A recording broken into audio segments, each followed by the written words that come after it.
Welcome to the Morrison Report. Hosted by Deval Morrison, sales representative for Bosley Real Estate Limited Brokerage. Ms. Morrison has co-authored the best-selling book, Success Today, with Brian Tracy, and has been interviewed on NBC, ABC, and CBS affiliates by Bob Guinea from The Bachelor. Deval, a real estate investor, has spoken to many attendees at her real estate seminars and is currently ranked in the top 5% of agents in her brokerage. Join me in welcoming your host, Deval Morrison. Welcome to the Morrison Report. I wanted to create a podcast that would give people insights into the Toronto real estate market. You can follow me on Twitter at Deval Morrison and on Instagram as Deval Morrison, and you can like my business page on Facebook. Hi, everybody. Thank you so much for joining us. Today, we have with us Michelle Binette. She is an interior decorator, and she's going to tell us some great ideas about decorating and things we need to know. Thank you so much for joining us, Michelle. Welcome. Thank you so much for having me back. Awesome. Sounds good. So tell us a little bit about what you do. Yeah, so I'm a local interior decorator. So basically what that means is I don't tend to deal with any renovations. So I don't do like guts of kitchens or bathrooms, but what I do is I help people with their floor planning, their furniture arrangement, sourcing furniture, and a lot of people will also have me come in and just do the finishing touches. So they might already have all their furniture, and I will come in and kind of just take it from kind of like mediocre to fancy. Awesome. That sounds great. Make it look like it's out of a magazine. That's the goal, right? Amazing. Everybody loves that magazine look. magazine.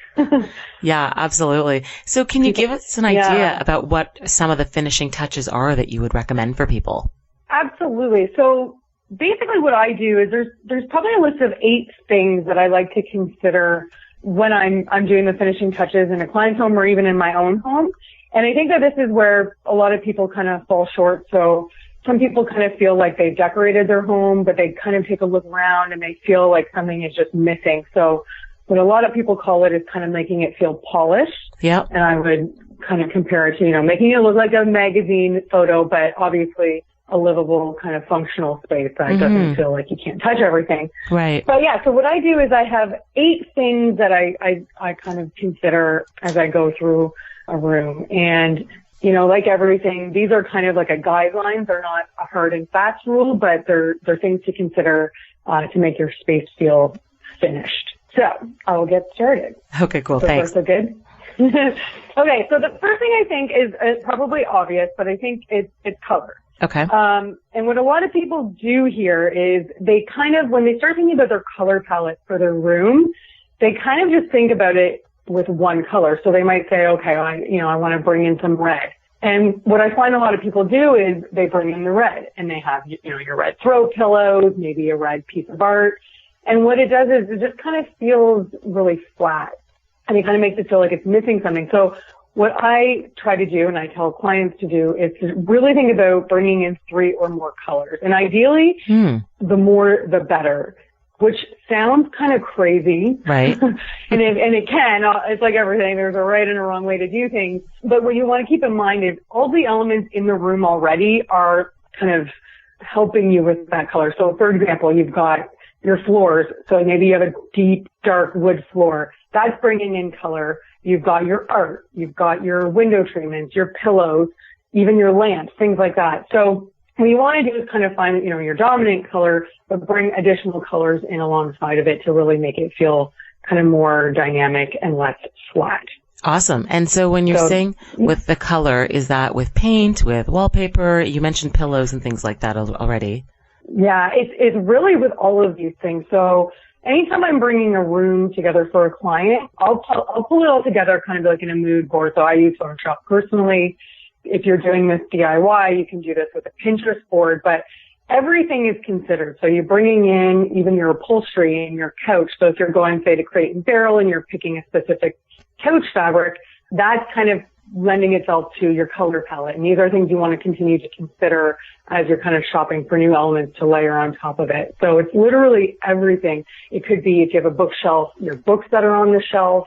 It could be, your vases, all of these things. And you really want to make sure that it's making sense and kind of bringing it together in a way that makes sense and not clashing. Perfect. But I think what a lot of people do is they just really go and stick with one color, and then they wonder why it's just not feeling like it's quite polished or quite there yet. Sure. And so, but if we go to the sort of the paint and the wallpaper, are people, is it good to do an accent color or an accent wall rather? Or is it better for people to paint all of the walls the same color when you're talking about add color? How would you recommend? So I do love an accent wall, but I think people I think an accent wall is great when it makes sense. So for me, I like to create an accent wall when the architecture of the home kind of makes sense. So for example, if maybe there's an alcove in the room and it's kind of like creating a distinct area, which is kind of telling me like, oh, maybe I could turn that into an accent color, maybe even a wallpaper, or, maybe you could even do like a wood kind of, shiplap or whatever that is. Right. But I find that sometimes people just get really excited about accent walls and then they just want to kind of put one just for the sake of putting one on a wall. Okay. So I really try to find, I want it to make sense. Like accent walls can really turn into feeling really choppy as well. So, if you're looking and your eye already feels like there's a lot of lines starting and stopping, kind of when you look at one room to the next, things like that. I do try to consider all of that. So for me, accent walls are good on the right wall, if the architecture makes sense. Got it. That makes sense. And then what about, let's say wallpaper? Because, for a while, wallpaper just wasn't in and you shouldn't be using wallpaper. It was something from way back when, but now it seems like wallpaper is in. So what are your thoughts about wallpaper? I love wallpaper. Love, love, love it. I love it. I'm into it, and I love any client who is willing to go bold.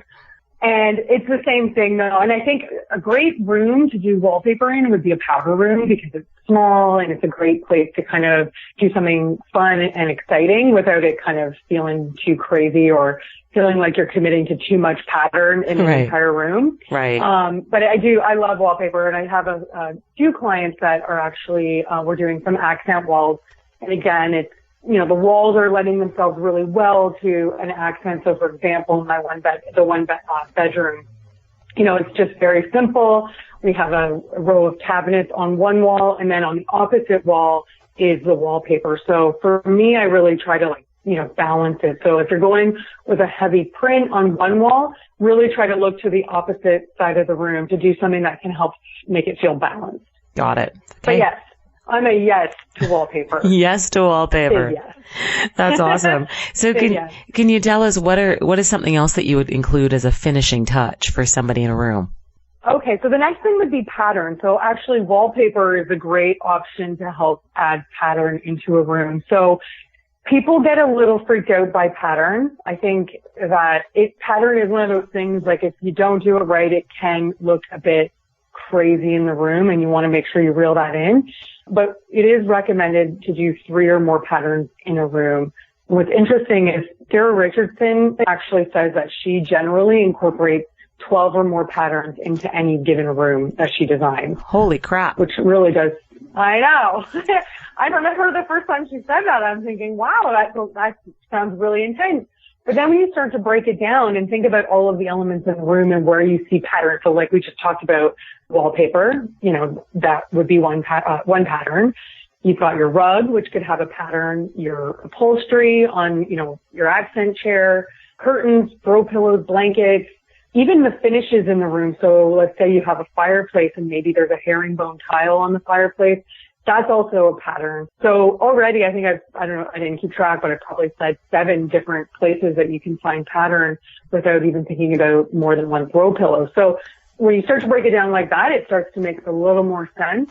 And what you want to do, a quick tip for patterns, because like I said, there is a right and a wrong way, and it can be a really difficult process, but it's basically to think about it in scales. And so basically, if you're going to do 3 patterns, let's say you're doing 3 throw pillows side by side on your couch, you're going to think large, medium, small scale patterns. So that's a really good way to kind of figure out how to blend them. And if you're looking at the 3 patterns side by side and you're struggling to tell whether or not it's a large scale pattern or small scale pattern, what you want to do is just squint your eyes.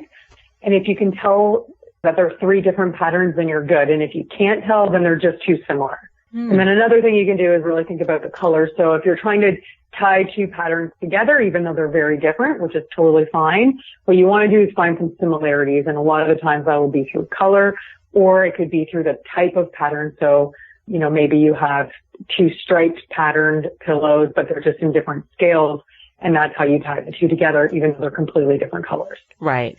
And I guess what you're saying is you could do stripes and you could do florals and paisleys and everything all together. Yes. Yes. And I love that. I love blending different types of patterns. Again, done right. It can look really, really beautiful. Cool. Awesome. And I think it's a great way to add personality too. Yeah. That makes a lot of sense for sure. And is there any other finishing touch that you would suggest for somebody trying to finish a room? Yes. Yeah. So another great thing is to add texture. So like I said earlier, you know, these aren't hard rules. You've probably seen in magazines or on Instagram rooms that actually don't incorporate a lot of color. So it kind of goes against, you know, trying to get 3 or more colors into a room, obviously, but it still looks really finished and polished. So a great way to kind of work with that is to, instead of thinking about various colors, bringing in various textures. So let's say you're going with a gray palette. What you want to do is, you know, think about really chunky knits, throw pillows, maybe a sheepskin, things like that. Baskets are great ways to add texture. I love baskets because they look great, they feel really natural, and obviously they are functional because you can put stuff in them, which is always nice. Of course. Yeah. So textures is a big one. This is probably one of the big ones that I'm always thinking about is bringing in texture. So if, for example, I'm sourcing a couch, what I often will do is try to look to a different type of texture for, you know, the chairs that might accompany the couch, whether it's 1 accent chair or 2 accent chairs. I try to think about finding something that maybe it's a rattan, which is really big right now, and I'm really loving. Rattan is one of those polarizing type finishes where people either love them or hate them. Yeah, it's funny. So what I just about to mention. You a love or hate? Yeah, I was about to say rattan. I'm like, really? Rattan is making a comeback? Seriously? It is, and I'm loving it. For patio furniture, perhaps? Yeah. No, you could just bring on that patio furniture right into your house. Oh God, seriously? You know what? I feel like sometimes I say things to the clients where I'm like, I know that this word is just a turn off, and I feel like I need to come with like a picture to show you, like, I promise it's beautiful, because it's totally one of those things where I feel like, you know, if you say wicker, people are like, oh my God, no, but no, I'm into it right now. I'm very into it. Wow. Yeah. It's funny. I guess you're right. Rattan is polarizing. And I guess I'm on the opposite end of the spectrum. And I'm just like, yeah, for patio furniture, right? Because I do have something that's rattan, that's like rattan wicker, whatever, but sitting on my front porch. It's an enclosed front porch. That furniture is not inside my house. And it makes sense for that. And I do have, it's funny actually, now that I think about it, there's these IKEA cubes that are made of rattan. And I have a couple in my house really just for storage, but it's kind of like my poor man storage. I don't consider it to be like a great decorating tool. You know what though? You just added texture into your house without meaning to. So there you go. 2 birds, 1 stone, storage and texture. Wow. Good. Rattan. Wow. Yeah, I got to think about that one. You know what I'm going to do? I'm actually going to email you some good examples of this. Okay. And you'll probably still potentially hate it, but it's not totally patio furniture in your house, even though that's what it sounds like. Okay, awesome. Now the fuzzy. I promise. Okay. Now it's funny when it comes to textures, the fuzzy texture I can totally get behind. I love the throw, the throw blankets on couches that are like nice and furry. And I've got a carpet. There's this place called Floor, and they give you carpet squares. Yeah. And you can create your own carpet from it. And so some of my carpet squares. Down. What? Floor in Toronto. Yeah. It's either closing or has. No, really? Yeah. Isn't that upsetting? That's so upsetting. Oh my God. I know. Cause I have like a shaggy square next to a matte square, next to a striped square, and it's wicked. I love it. Wow. That is awesome. You're going to have to take a picture of that and send that to me. Okay, I'm struggling to picture the shaggy square, so I need to see that. Okay, I'm going to take a picture and I'll send it to you.